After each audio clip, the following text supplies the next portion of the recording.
You have reached the Geek Elite. Good luck. Hey, Mitch! Hey, Mitch! Hey, Mitch! Hey, Mitch. Hey, Mitch! Hi-yo. Mitch. What up, Mitch? Orderly Mitch. Hey, Mitch. AJ. Hey, Mitch.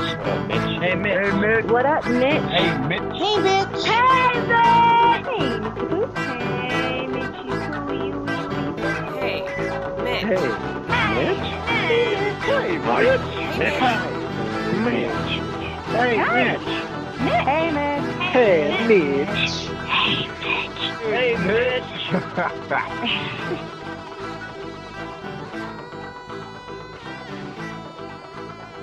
On tonight's episode of Hey Mitch, we welcome back to the podcast comic book creator Terry Mayo, and he has a new project, a new Kickstarter going. It's called Buddy. It's a comic book called Buddy, and I'm gonna let him explain to you what it is because I thought it was hilarious. I mean, I don't know if it's exactly supposed to be hilarious, but I think it's hilarious, and I can't wait to read more. Hey, Terry. It's hi. Hey, Mitch. How's it going, man? Good. Well, thank you for having me back. I always have fun talking to you. So this will be an entertaining hour. So however long this is. Yeah. So Buddy, it's actually a period piece, high drama. It's no, I'm just kidding. It's just like Downton Abby. I It figured is. it's upstairs, downstairs. Buddy the Queen. but no, it's actually so I had a pug named Buddy, and Buddy's no longer with me. But so I started writing this a while back and had some art made here and there, and then with the pandemic and everything kind of slowing down, it just got busy, and he sat on the shelf, but he always kept looking at me wanting to live. So yeah, once the world started opening up again, I thought, let's let Buddy out of the yard and let him play a little bit. So Buddy is it's a 3-issue arc. It is something popped up on Zoom. It's a 3-issue arc. It is like a dark humor. The tagline is basically it's Milo and Otis meets The Exorcist, and it's it's a little tale about Buddy fighting Buddy the Pug and Charlie the House Cat fighting back against the forces of darkness, trying to save their humans.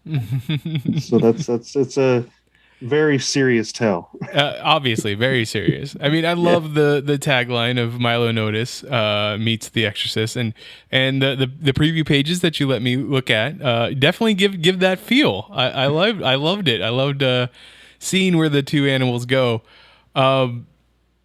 I mean, I don't want to give anything away, but like your decision for the house cat towards the end, like, I mean, I assume that's what it's always been set at, but I mean, aren't house cats already like that?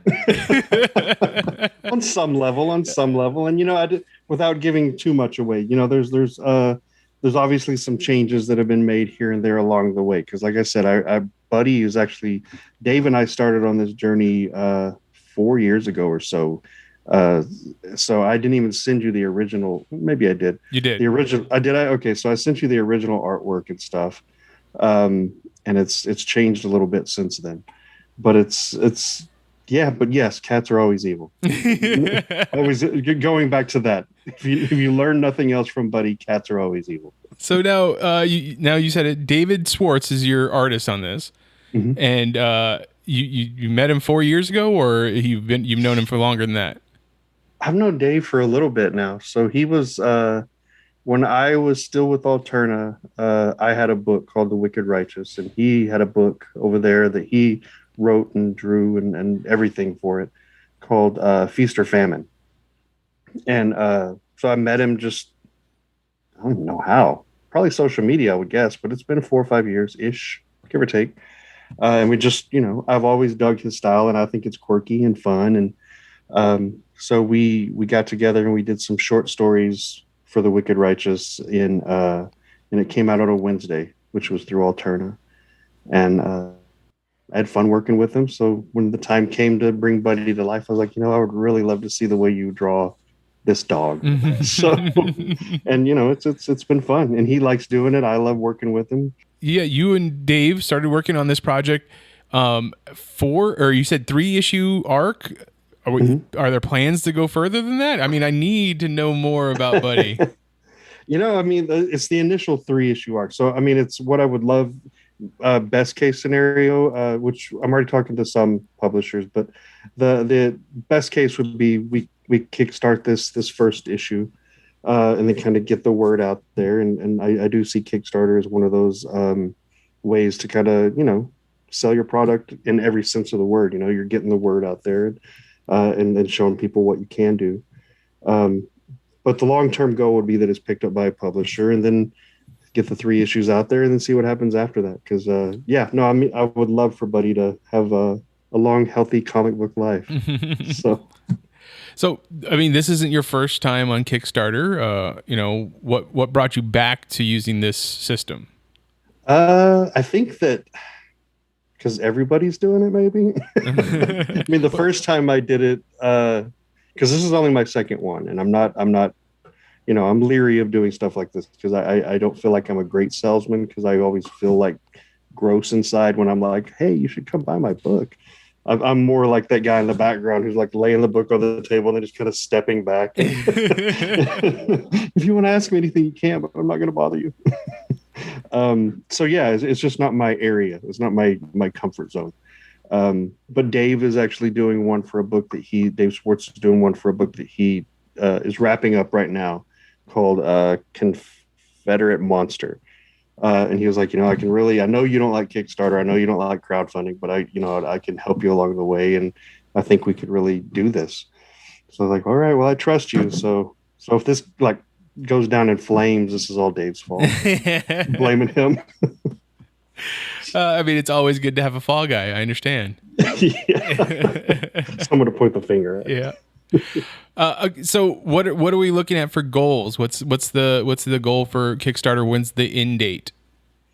So the start date is May 8th, and that's a Saturday. And it's just going to be a 30-day campaign. The goal is $5,000, and that'll pay for. So the first issue is already paid for, and it's already mostly done. We need to get it lettered, and there's actually the pages you have. There's still 4 more pages to go on that. Ooh. So, yeah, right. I can't give you everything, and then gotta leave me wanting more. I understand. That's right. So the goal, the 5,000 would pay for issue 2, issue 3, and then wrap it up into a nice pretty bow to give out to everybody. We have some cool people on doing variant covers. So Emily Pearson from Vault and Dark Horse and whatnot. She did a cover for it, which I put on Facebook today, and Stan Yak has a variant cover. Kelly Williams has a variant cover. So there's some fun stuff. Doing a pin, of course, because you got to have a pin, apparently, if you're doing a Kickstarter. And a sticker, and what else? Like those Marvel rookie cards. Buddy's getting a rookie card. Nice. So I like it. Yeah, so I mean, it's just, I don't know, just everything that I could think of that is like, oh, this would be cool, and I would love to see Buddy on this. It's kind of going in there. Yeah, so more than anything for me, it's about the fun. But the goal is $5,000, a 30-day campaign, and we'll see what happens. So the end date's June 8th? I guess. I'm not great with math, so whatever that would be. So beginning of June somewhere. Make sure you go and fund it way before that. Yeah, way before that. So what does the $5,000 go towards? It goes towards paying for the letter or paying for the other 2 issues? Yeah, it's going to go towards paying for the issue 2 and 3, so we can get those out. It'll pay for the obviously the variant covers being created, and paying for the artist for that, paying for the letterer, paying for the publishing, what is it called? Yeah, the publishing, getting the books made and sent out to everybody. Paying for the prints that are going to be made. Yeah. So there's a lot of cool stuff that we have on the back end that hopefully is all going to go into that and then be shipped off in a nice little box. I was trying to pick Charlie Stickney's brain. I don't know if you know Charlie from White Ash. But he has these awesome boxes that he puts his books in when he does a Kickstarter, and they're like custom boxes. So I was like, Charlie, I really want to get a custom box that looks like it's that looks like it's like a little Bible, like something like that. There's something that looks like an old book, so it like shows up at your door, and it's like, this is your exorcism kit. This is your buddy exorcism. I love that. Just something that is like the whole package. So like from the time it arrives on your door, you know that there's something special waiting for you. Yeah, I like that. So when you're trying, like you said, you're paying for the variant covers, like I assume that you also made a lot of contacts since you've been making comic books now, but like how do you go about getting someone to make a variant cover for your book? I mean, it doesn't matter how many times I've met people. It's that thing of like, it's not my comfort zone to start like, hey, could you please? but that's kind of what it was. It was like, hey man, we've met here and there, we've talked here and there, and they're always like, I know who you are, Terry. It's fine. And I'm like, I know, but I just feel so weird. But I'm like, hey, I'm doing this book. I would love to see your style of art on a cover, and I'm doing variant covers. So, if you're interested, let me know. And luckily nobody said no and hurt my feelings. So yeah, but that's kind of what it was. And I know it's a lot different than when I first started out. And it's like, it really is that conversation of, hey, I'm Terry and I'm making this comic book. And then sometimes you don't get a response and you're like, okay, yeah, they don't know who I am. So why would they respond to me? But, it's funny is that the way you put it, because we have each other in our contacts, but every time I text you, I still feel like I should be like, hi, this is Mitch. You might remember me from before. I know who you are, Mitch. Yeah, but I mean, how do you feel like, because the times that I've seen you at conventions, like though you are standoffish, like not standoffish, you stand back. You are not standoffish. You are very much like holding court. You're in there. You're talking to people. You're getting fans to come over and talk to you. So like, I have to imagine you've made made great connections and made partnerships or friendships at all these things. Like, do you see that? I don't know, paying off in any way? I mean, yeah, I guess if you put it that way, I mean, because that's not what I do it for. I mean, I know. If I'm talking, it's because I'm feeling uncomfortable, so, and I feel awkward. So I'm like, okay, well, let's talk about anything besides my book right now. So and that's really the extent of my conversation. I'm not trying to sell anything.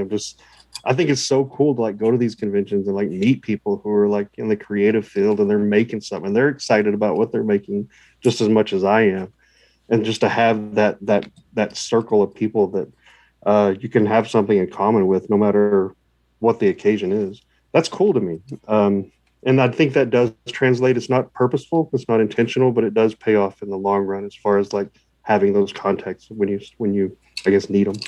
And like speaking of making those contacts and loving people and their creativity, you're also one of the biggest promoters of other people's stuff. Like I see you always like promote, hey, this Kickstarter's going. I just participated in this campaign. So what's the thing lately? What's the projects lately that you've loved? Oh gosh, well, Eric Borden. I'm from Texas and I love westerns. And Eric Borden has a book. He did a book called Scrimshaw a couple years ago. And he's got one now, and oh my gosh, I'm gonna forget it. Lead City, I think is what it's called. It's on Kickstarter right now. It's in its final couple. It's met its goal, but it's doing really good. The first issue came out, and I got it, and it's a good story. Charlie's already wrapped up his. Madeline Holly Rosin, she's got another one of her Boston Metaphysical books out there, so that one's really good.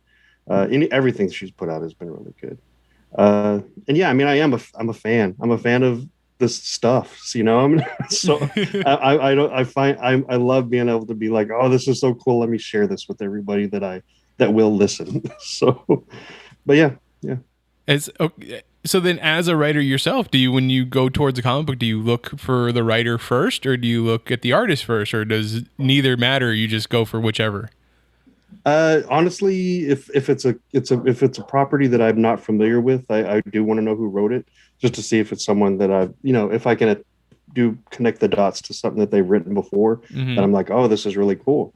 And I might have mentioned this before because I know I've said it a few times to people, but when I read a comic book, I read it like in layers. So I'll read just the words, not looking at the art, and see how it translates. Then I'll go back and I'll just look at the pictures. Then I'll go back again for a third time and just take the whole thing and all together. So it's the words, then the art, and the art together. And that's just my thing. I don't know if it's an OCD thing or what that is. I don't know. That's how I read comic books. But it always starts off with the story for me. Yeah, maybe that makes me weird. I don't know. No, I don't think so. I think it definitely makes you a creator. Like I think that's the way that you would see it if you were creating the book. So, is there anything else on the horizon that you want to promote, or not your own stuff, but of someone else's? Of anybody else's? Well, like I said, the artist on Buddy, Dave Schwartz, he has a book, and I think it's in its final days of. It's actually, this one is on Indiegogo, and it's called Confederate Monster, and it's already met its goal as well, and I think they're looking at its final tier level, which would be like a mock movie poster type cover. And Dave is real into like universal monsters, like what is it, Frankenstein and Dracula, and so Confederate Monsters basically, and I don't want to give anything away because this is more his thing, but takes place during the Civil War, a little bit after, and one of the soldiers is reanimated as like a Frankenstein type character, so it's going to have that kind of feel to it, but set back in then. But that one looks really cool. I'm excited about that one. So and like I said, I'm into westerns, so that kind of is in that realm, right? Yeah. Okay. So, I mean, I'm not going to say it sounds familiar, but it reminds me of a certain project that you were working on at a time with legendary characters and being reanimated. Did anything ever come of that? Did you make that book? Yeah, I did. And actually, I don't know how much I want to say about that, but okay, that's a couple issues came out. It was through a publisher through the UK, and things kind of stalled. And there's kind of a deadlock situation going on right now. So, but a couple issues did come out. I think up to issue 3 came out, but then something happened on that end where it just kind of stalled. Okay. So that's kind of where we're at right now. I would all 6 issues have been created. They've all been drawn. They've all been lettered. It's all just been sitting there waiting to be a little butterfly and fly away. But but it hadn't happened yet. So one day, no matter what happens, even if I have to like go sell it on the street corner, I'll just go sell it on the street corner. So basically just thanks, Mitch, for bringing up old wounds. I got it. Sorry. No, I don't mind. So there's that. I mean, do you have anything else on the horizon yourself that you want to talk about? I do. Yeah, actually, I'm working with a San Diego guy that I met. I'm part of an art group called Accidental Aliens here in San Diego. And he was a member of that early on, and his name was Chris Terry. So Terry Mayo and Chris Terry were I don't know. Something clever. We'll come up with something clever. And then, but this book is probably late this year, if not early next year. And it is kind of like it takes place in 1994 LA area, right around the time of the Northridge earthquake. Okay. So that, and then it incorporates Dungeons and Dragons. Oh, interesting. See, I was going to ask, are we going horror? Are we going sci-fi? Are we going post-apocalyptic? Well, obviously not, since you said 1994, but Dungeons and Dragons, huh? All right. Yeah. Writing it kind of gave me a feel of like a Bill and Ted a little bit, but I mean, Wicked Righteous took so much of my serious side, and I don't feel like my humor came out much in it. So I'm like, a lot of the projects I'm doing now, and a lot of the short stories I've been doing have been more like political and stuff. And I'm like, okay, I want to stay away from that stuff right now. So yeah, I'm all about just trying to have a good time right now. I was gonna say, I can definitely see it in Buddy, the comedy side coming out in you, very, very much so. So, do we have a title for this D&D thing yet, or do we not want to say it out loud? It's still in the works. We're narrowing it down. Gotcha. We're narrowing it down. Yeah. We got Dave Levy, who's does some work with Garrett Gunn over at Source Point. He's doing the letters, and we're working on a logo right now, actually, as we speak. As we speak. I love it. As we speak. TBD. The last time that you were on, you talked about behind the booth, and it looks like you're still, I mean, kind of doing that. It's not exactly Kinda. conventions right now, but you still have it going on, and you're also using the space to do your like Dungeons and Dragons. How's that working out? It's it's fun. I never get into anything with the mindset that I'm doing this for a paycheck or I'm doing this for any kind of financial goal, because that just takes the fun out of it for me. And I don't know if I'm good at making money that way, but but I enjoy it. So the behind the booth and talking to other creators. Well, like you said at the cons, I like to sit and talk about shit. So that gave me that chance to be able to be like, hey, Riley, come talk to me about like wrestling and stuff. That'll be fun. And then we get on it, we talk about wrestling for an hour, and then we'll pitch his book, that kind of stuff. But it's cool because it also gives you a chance to meet people that are doing a Kickstarter or are doing some campaign, and then they want to get the word out about their book just as much as other people want to talk about their stuff. So I think it's really cool to be able to give back in that kind of way, even though I'm like nowhere near like this huge person on YouTube, but still I can put it out there, and it's fun for me. And then the Dungeons and Dragons. I'm actually the dungeon master right now. Yeah. In our campaign. I don't know how that happened, but I mean, you get the writer to be the dungeon master. It makes sense. It does make sense, but it's we got a group full of other comic book creators and stuff. So we have a couple guys from like Source Point are in there, and nice. And we just every Monday night we're recording, and then we'll put it out throughout the week sometime, and it's been fun. It really has been fun. I haven't played like seriously Dungeons and Dragons since late 90s, early 2000s. Oh, so then got to be quite the shock. It's a different system. It's a whole new edition. Yeah, I was like trying to incorporate rules from 3.5, and they're like, I don't know what you're talking about. We've only ever played the 5th edition, so I don't know what you're saying right now. I was like, oh, well, let me see. So it's not rules heavy. It's more story heavy. Story heavy, exactly. And I started playing when it was 2nd edition. So when I come out and still play nowadays, it's been a while since I have. But like if I'm a DM, I would just be like, well, this is how I remember it. So we'll just tweak the rules to see if we could get it to work in the 2nd edition way again. If you're telling a good story, they don't care. I really feel like they don't care. So I think you're good. Yeah, we do have like a standing rule that like, if I mess up a rule to the extent where you feel like it's going to mess up your character or mess up something along the way, then please let me know. But otherwise, the rules are there to be broken sometimes. So. Yeah. Exactly. Come on. They're really just guidelines, right? Yeah, exactly right. In your interviews or discussions with other creators, have you come across any like common bonds, or not bonds, but common themes? Like everybody have a certain reason why they make what they make? I don't never really thought about it like that. I don't know. I know that we're all kind of like weaving in and out of the same fandoms. You know what I mean? Mm-hmm. As far as like, it seems like I've met so many people or talked to so many people who are like, oh my gosh, I was doing the exact same thing when I was 10 years old, I was doing the exact same thing you were doing at 10 years old. Oh my God, I was watching that too, or playing with that too. And it almost seems like, there's that starter set that you build your life upon to become who you're going to be. And a lot of people have that they have those experiences, and so it's not a big surprise that a lot of us who follow that path are now doing what we're doing.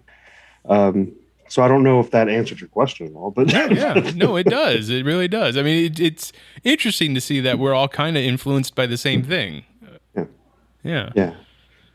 I mean, we get us all around the table at like this has been a while now, but at the Hilton after a convention or something like that, and we're all sitting there quoting the same movies, and one person starts off with a quote, and it just keeps running all the way through because everybody's seen it, everybody memorizes it. You know what I mean? So it's like I posted something on Twitter or somewhere about like aliens, and like my wife not knowing the quotes, but my wife is like 12 years younger than me, so she doesn't know these things.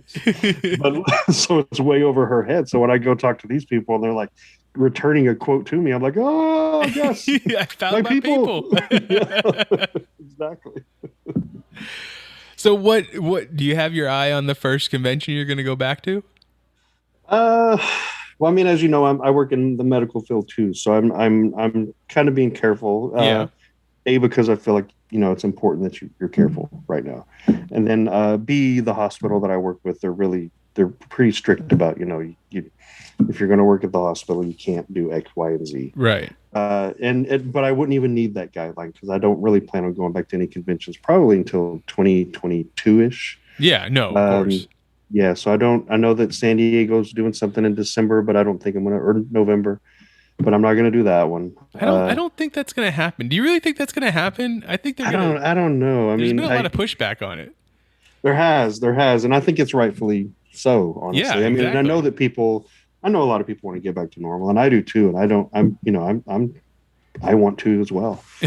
And there's common sense, and I won't get all into that, but I want to as well. But I want people to be safe, and I don't want anybody to get sick because I'm not me, but because I'm supporting something that I know is probably not a great idea. Right. You know what I mean? Yeah. No, I'm right there with you. Yeah. But if you could, and it was safe, what would be the first one you'd want to go back to? I don't know. Is there one this weekend? If it was safe, I'd go. Anyone, whatever one is the first one that comes up when it's safe. I got you. Anything, yeah. I mean, I love WonderCon because I love the environment, and it just feels like almost like the perfect convention for me. WonderCon in Anaheim. San Diego is cool. It's just so crazy and it's so much, but I do enjoy it. Chicago is fun. Is that like C2E2? Yeah, C2E2, and then Nice. Emerald City, and WonderCon are probably my favorites. So one of those. If they were happening right now, I'd I don't know if I asked you this last time you were on, but do you think conventions are going to be changed in any way coming out of the pandemic? Yeah, I don't see how they won't be, honestly. I mean, it's we're kind of conditioning ourselves to socially distance. So I think that's only going to subconsciously carry over to a point where there's going to be a large majority of people that just aren't going to be handshaking and kissing babies and all that other kind of stuff like it was normal. You know what I mean? Like on the campaign trail. Do you think capacities are going to be smaller? I do. Yeah, I can see that. I think I can see there being a cap. Yeah. Which I don't think is a terrible bad thing. But then again, I'm not a fan trying to get in. You know what I mean? Right. If I was if the tables were turned, I'd be like, oh, I just want to get in. Why are you limiting it? So I can see it, but at the same time, safety, you got to be safe. You have to be safe. I mean, it makes sense. It's been quite, it was supposed to be my first year going to Emerald City Comic Con last year, and that didn't happen. So I can't wait to give that one a try. I have friends that live up there now. I have quite a bit of friends that live up in that area. So, I don't know what I want to ask you, Terry. We've talked. It's okay. We've had so many conversations. Well,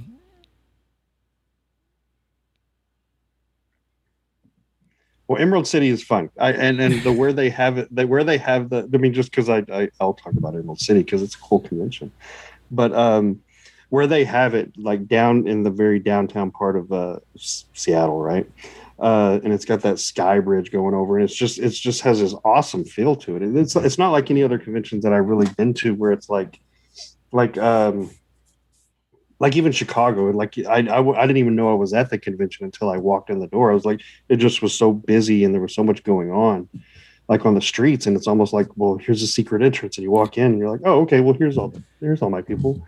But Seattle is just like, it's a spectacle, and it's on every street, and it's just really, really cool. And it does remind me of WonderCon a little bit. And that's probably what's what. Just like in size, or just in just feel.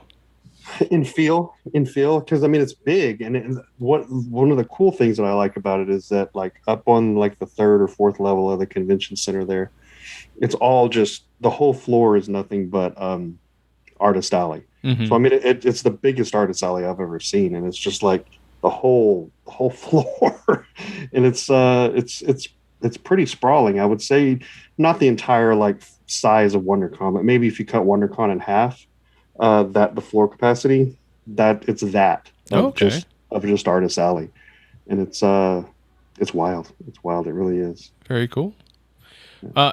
In behind the booth, and I don't want to say favorite, but like, is there one particular episode or interview that you love to point to?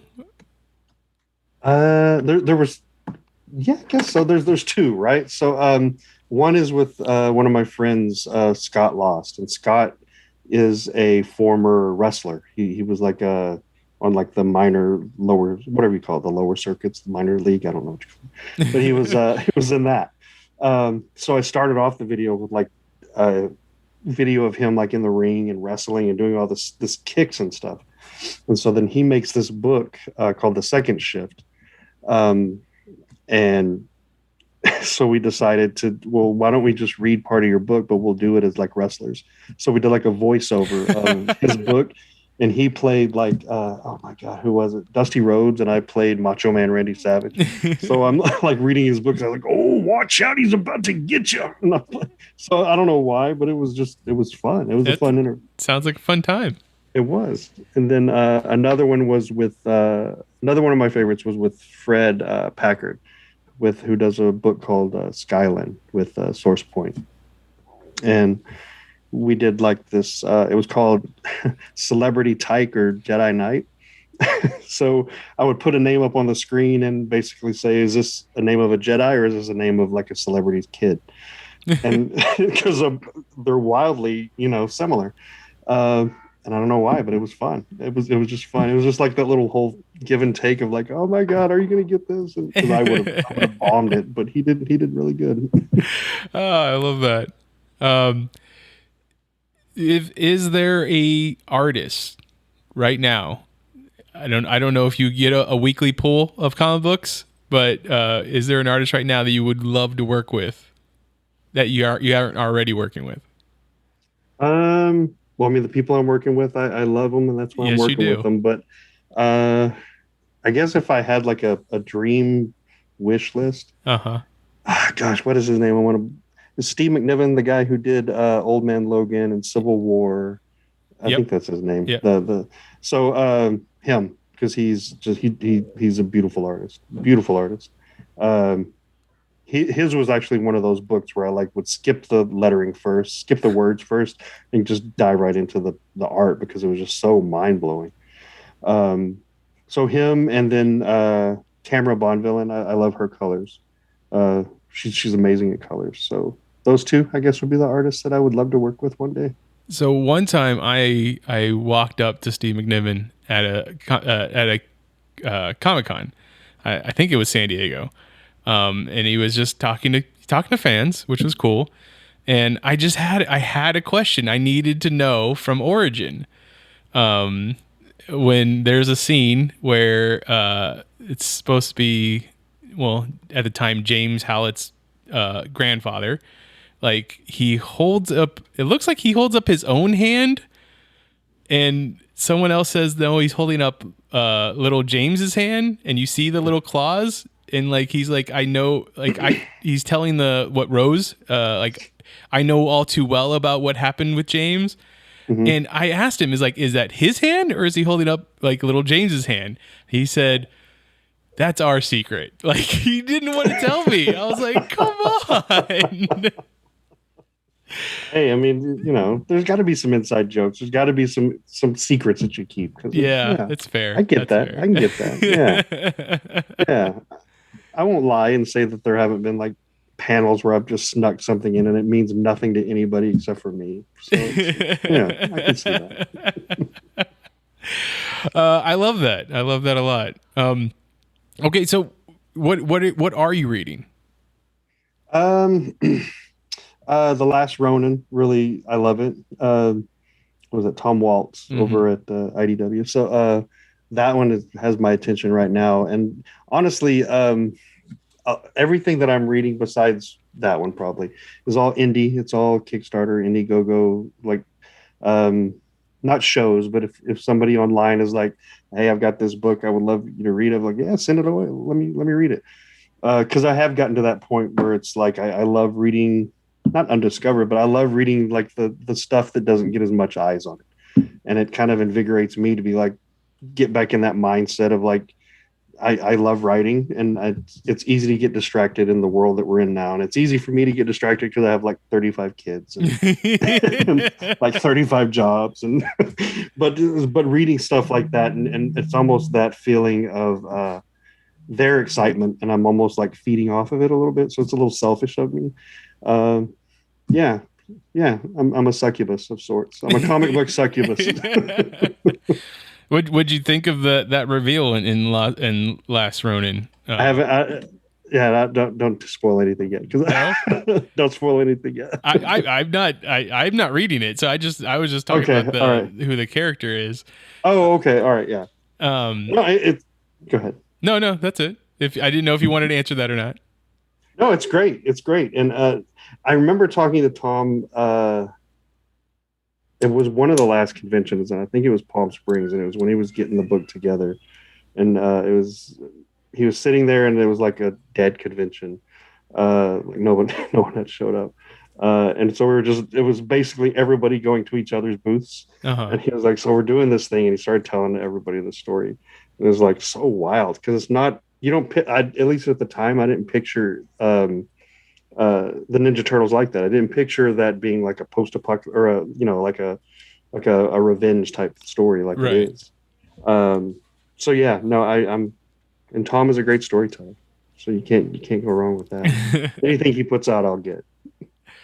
I also want to say, like, I've kind of turned this Hey Mitch podcast into a like talking to people who have Kickstarters, because I've just been I go on Kickstarter, and I also just look for people that want to talk about their project, and I keep coming across, like, every time I interview these people, I eventually friend them on Facebook, and they are already friends with you. So I've done Brett Juliano, I've done Caden Phoenix, I've done Brent Peoples, like. Every time I friend them, it's like, oh, Terry's already been here. I got it. Terry's a friendly guy. What do you want? I love it. No, I love that. Like, have you checked out Brett's Dust Bunny Mafia? Yeah, actually I got I got some playing cards from him. Me too. And a little poker chip. Yeah. I dig him. And Brett's a cool guy. I could sit and talk to Brett about Lord of the Rings forever. But and yeah, so I know he's got another project coming up. It's more of like the flip book style that he does.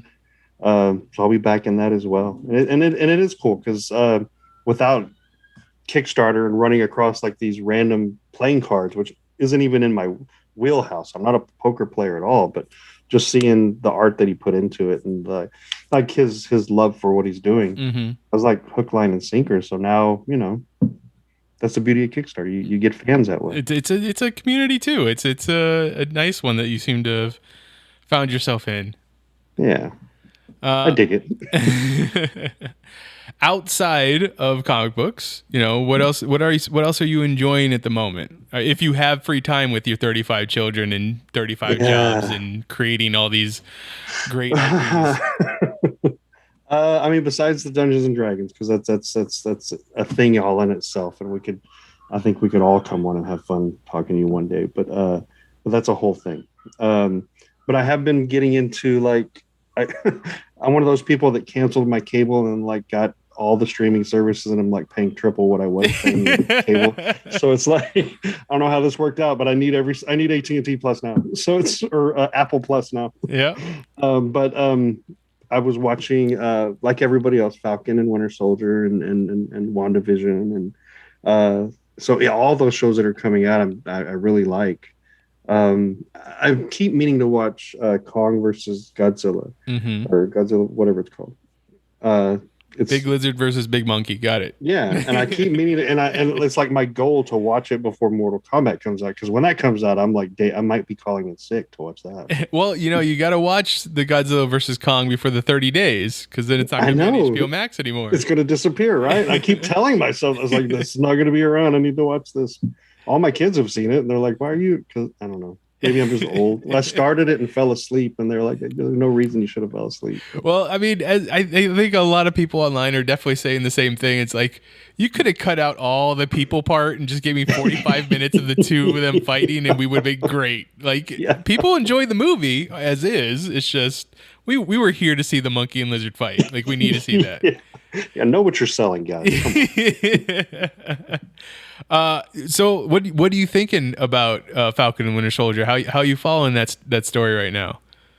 I'm one episode behind. So again, I don't know if it's just my age or what it is, or the fact that I'm doing a lot, but I fall asleep almost any time I'm sitting down. So I've started the last episode, got to the first big confrontation between the three main people in that last episode. And it was awesome, kept my attention. Then somewhere along the lines I fell asleep, and then when I wake up it's that one character throwing the shield around hitting trees, and I'm like, what did I miss? I missed so much. What happened? So I need to rewatch it. But I love it. I love this series, and it is, I have friends at work, like in my normal my Clark Kent job, where they're not into like nerd culture, they're not into like shows. But they've started watching Wanda Vision. They're like, "Oh, this is awesome!" So now they've gone back and watched all the MCU movies just to kind of get caught up. Right. And they're doing the same thing with Falcon and Winter Soldier. So it's really cool how it's like just the little spider webs reaching out to everybody. It's nice. I started Invincible. That was fun. Oh man, I mean, I got to the end of that first episode. I was like, I'm in. Yeah. After that, how could you not be? So I'm a couple episodes behind, and maybe that's like my downfall with the streaming, is that I feel comfortable to like not be there every Friday to watch it when it comes out. I think that's the point, though. Like it's supposed to be the point of streaming. Like we've kind of turned it into the like, well, I have to be the first one to watch it so that no one else spoils it for me or whatever. But like the whole point was like I'm supposed to be able to watch it on my schedule whenever I want to do it. Yeah, world. Get me out of my face. Let me watch things on my own time. Wanda Vision, like, what did you think coming out of that? Like, how is that affecting the bigger MCU for you? I don't know, but I'm down for anything because that was such a great show, and I really was. I liked the ending too. I liked the final reveal on that little island. I loved it all. Mm-hmm. And I do want to. I don't know if there's spoilers. I don't know, but I think it's long enough, and I think everybody's watching. You can talk about WandaVision. We'll hold off on Falcon and Winter Soldier, but there'll be that one guy who's like, "What do you mean Quicksilver's in it?" And then he's not in it. But yeah, I mean that was my main thing with a lot of people. I'm sure there's like, "Oh, I want him to not be the boner guy, Richard Boner. I just want him to be the other person. Let's just say that he is." Yeah. So that I mean, one of the things I loved about that season finale, series finale, however you want to put it, is we got the big, brawl fight, drag out fight scene between the two witches, but then the other fight scene, the one that starts off like a brawl, ends up with a philosophical like debate, and you're just like, this is perfect. This is great. I love that. Yeah, it was. It really was. And then that last scene with Wanda, doing the astral projection and reading the book, like if that's gonna lead into more Doctor Strange stuff, I think I'm all in for it too. Yeah. I'm really excited to see how this unfolds into the Doctor Strange movie and then the Spider-Man movie and where it all goes from there. And I'm excited. I'm excited for this next phase. What is it? Phase 4? Spider-Man Far From Home started phase 4. I think it started it. Yeah, it had to have started it. Sure. Sure. Why not? I'm excited. I'm excited to see what direction it's going to go, and I'm down. I'm down for whatever. Have you checked out the new Black Widow trailer and the new Shang-Chi trailer? The Shang-Chi I haven't. I saw that it came out, but I haven't watched it yet. I feel like I cheat myself because I've watched a couple of the trailers when they come out. I watch them on my phone, and then I get home and it's like not as So now I've gotten to the point where I see it came out. I'm gonna wait till I get home and watch it on my TV. watch it how it was intended to be. Yes, on a big screen with, where you don't have to worry about sunlight reflecting on your phone. That's the one thing I hate. Like, like you were talking about watching everything streaming now. Like you end up watching stuff on your phone, like through whatever app, and it's just like I can't see anything because everything's always dark. So yeah. What is another big surprise that's come to you just from talking to other creators? Big surprise as in, Just what do you mean? In how other people create things. If there has been any. I don't know about surprise. Everybody's got their own quirks, I guess. I haven't met anybody who really reads comics like I do, as far as like dissecting them like that. And so that's kind of my quirk, I guess. I don't know, but everybody's got their thing. Everybody's got their thing that kind of, their grasp on their fandom. Mm-hmm. Let's see. The one thing that surprised me, I don't know if it's good or bad, but I recently met a duo, a writing couple that they'll get the entire book made as much as they want. So it's like almost like the first draft is everything from the writing to the art to the coloring to the lettering. It's all done, and then they'll start weeding stuff out. It's like, you just spent money on getting these pages made. You're not going to use them. Why would you not use them? Let's use them for something. I mean, it's not that I'm cheap or nothing like that, but at the same time, that's money right there, buddy. Yeah.